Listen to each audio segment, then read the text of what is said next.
Hey friends, today I am going to tell you about Arnold Denker. Arnold Denker was a chess grandmaster, a national champion of US. Yes, many times national champion, and also he has organized many tournaments. And today's game is between Arnold Denker and Edward Scher. Not the Scher that you sketch, but S-T-H-E-R, Scher.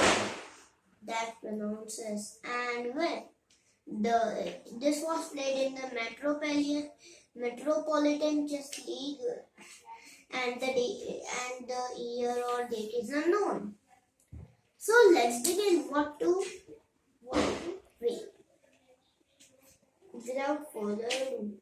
So Arnold Denker was white and Scher was black. He played E4, E5, Knight F3 and Knight to C6. Well, instead of going into the main lines and when you are at the top level, you should not allow main lines. You should do some novelty or some sideline. So he played C6, the Caro card defense, which is of course the best choice for a professional chess player of all kind. D4. Capo has also played many games. I think 200 or more in this opening. So D4, D5, and then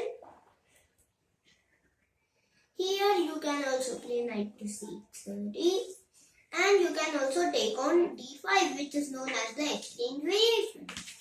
E takes on D5, C takes on D5, C4 and D6. Now C4 is known as the Panov variation, and now E6. Now it is looking like a D4-like setup because after Knight to C3, Knight to F6, see, it has somehow transposed into a D4 setup, but without the pawns on the C and E. That's the difference, but if we put them as that, it will be a perfect D4, but when we have the pawns gone, and after Knight C3, Knight F6, Bishop G5, Bishop E7, Knight F3, Knight to C6. So now some standard developing moves, and when he takes on D5.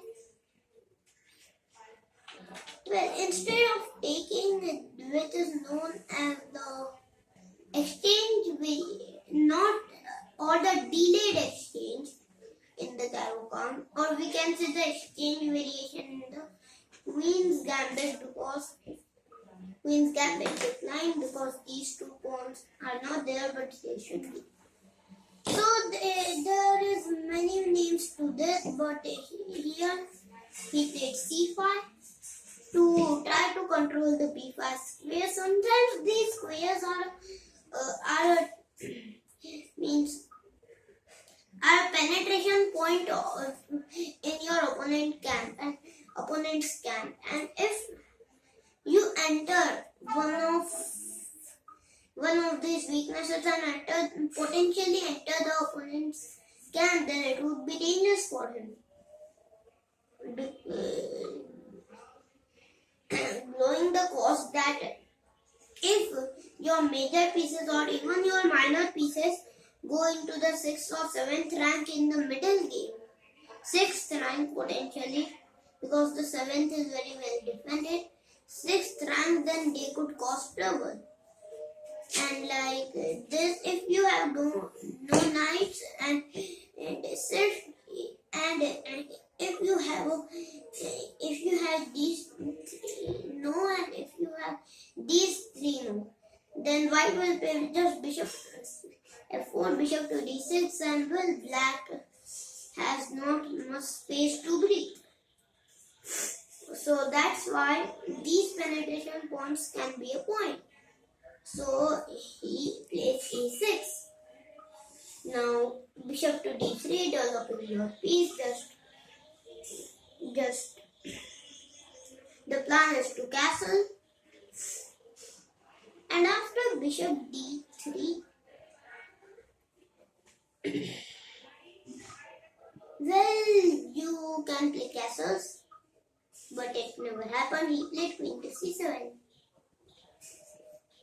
He just a simple plan, bishop d7 and long castle. And now,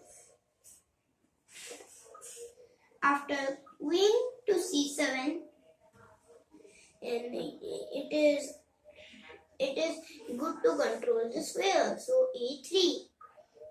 See, these squares around the flank are very important because they lead the roads to the center. If you have the control in the center, then you have the control on the both flanks, the king side and the queen side.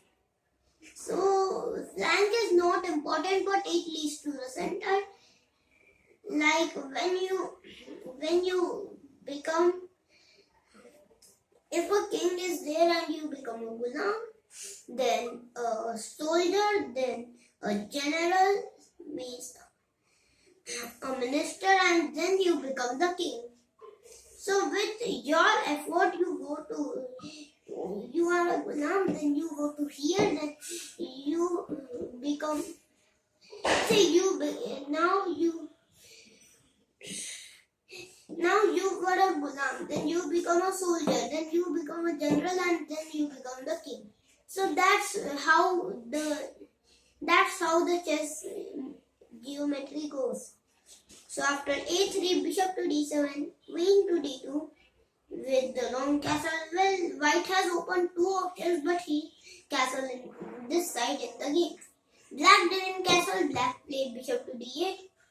Black didn't castle in this game, I don't understand why. Well, bishop to d8 is just a premature move. Now, just as bishop d8 happens, white quickly castles and he plays h6. Well, attacking the bishop attacks the queen, bishop to f4, queen to c8, h6, bishop f4, queen to c8. And now, as soon as the queen goes back, the pawn invades forward. Now see how lead in development leads to a control on the flank, and how a control on the flank leads to the center. That's how it is. So bishop to c7, trying to exchange this important bishop, and white says, well, do you bother me? Okay, you want to exchange my bishop, exchange it, I don't care. So he played rook f2 e1, unleashing a pin on this deadly e5. So bishop takes on f4, queen takes on f4, the queen invades forward, the queen threatens to exchange. Now see, there is a very important guideline here. There is an attack going between here or there, I don't know, where on the queen side or the king, or in the game, the king.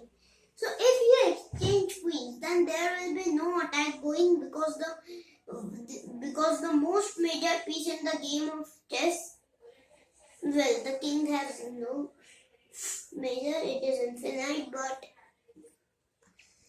because it's so weak, it is not considered the strongest.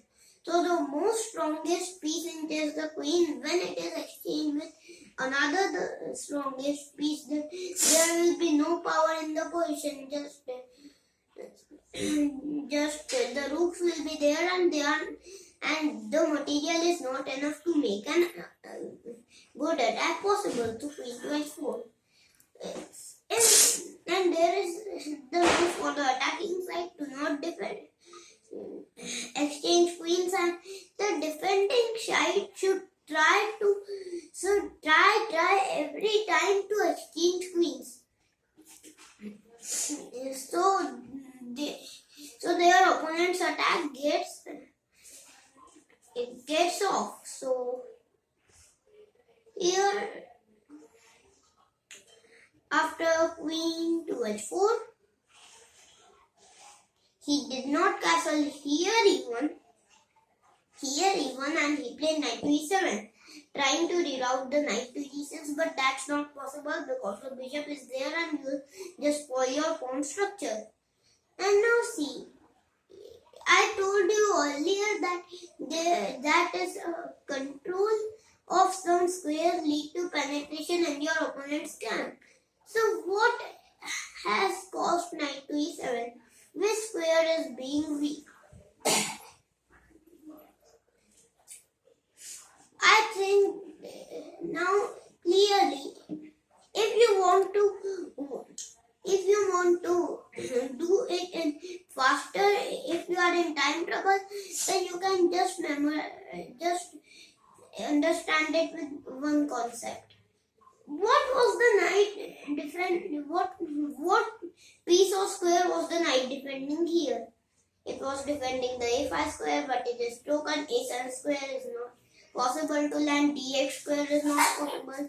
e7 where it landed and it's not possible to penetrate. d4 is well supported, and now comes the e5. So that's the correct answer, because this square is it was covered by the knight and the queen is looks like the queen is defending it, but really not, because the queen is the strongest piece. That's why it can't capture the second least strongest, the knight. So the queen can't capture because of its strongness. So the queen can't sacrifice itself for just a knight, just a soldier. Not a soldier, just a knight, okay? So knight to e5, and now it is looking clear that the knight has nothing to do on e7. So after knight to e5, we play queen to c7, hoping to long castle before white. Now white does a beautiful move in the game of chess. He does rook to e3, a rook lift. So the concept of a rook lift is that you either want to defend and yourself with a rook lift. A rook lift simply means that your rooks, we are teaching that we should in beginning that we should bring our rooks to open files, and with that concept an advanced version of it is rook lift.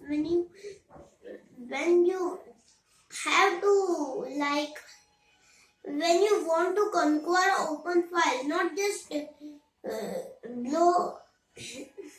Like when a fight happens between kings and kings, do you have seen that they just hold the eights and their weapons and tanks and just they attack each other. So that's the concept in this also. You don't have to just set your rook like this. You have to attack the open file and conquer it. So that's why rook to e3 happened. And this rook left was a major intention in this game. So after it happened, he played knight to c6, trying to exchange this powerful knight. But then he got hit with a thunderbolt. Now he played a beautiful sacrificial move, knight to g6. This move would sense at one glance that it makes sense, but the knight is standing on f6, so it doesn't make sense, I think, because you have no kind of attack. After bishop takes on g6, take king or threat on king d8, but no, that's fine. Now after f6 on g6, he got hit with another 90-90. by the second sacrifice. Now see, you can only sacrifice when your pieces is when opponent's pieces is not defending the enemy king, his or her king effectively, or when there are no pieces and you have at least 3 or 4 pieces at glance, so you could sacrifice them which do not work and destroy his army. So knight takes on d5, post move, bishop takes on d6 check. Now see, that's the reason for an open file. An open file for defense or an open file. There are 3 roles of an open file. To defense, to attack, or to counter attack. Like if your opponent is attacking, let's say on the queen side, then you could conquer an open file in the center and then make your forces inside and destroy all the pieces which are attacking on the queen side. That is called counter attack. Like, okay, attack me on the queen side, I am attacking you on the center or on the king side. It is like that. And rook to f3 check, king to g8 forced, bishop f7 check, king to f8 and bishop takes on e6 check. This scenario, this tactical scenario is known as the windmill. When you force a king to go on this only square and you capture everything. So king to e8, bishop to f7 check, king to f8, bishop takes on d5 check, king to e8, bishop to, and then rook to e1 check, and the game ended. What a instructive game by Mr. Arnold Denker. What a great game with queen side attacks, sacrifices everywhere. So I hope you like this video. Don't forget to click the subscribe button and bell icon. Thank you.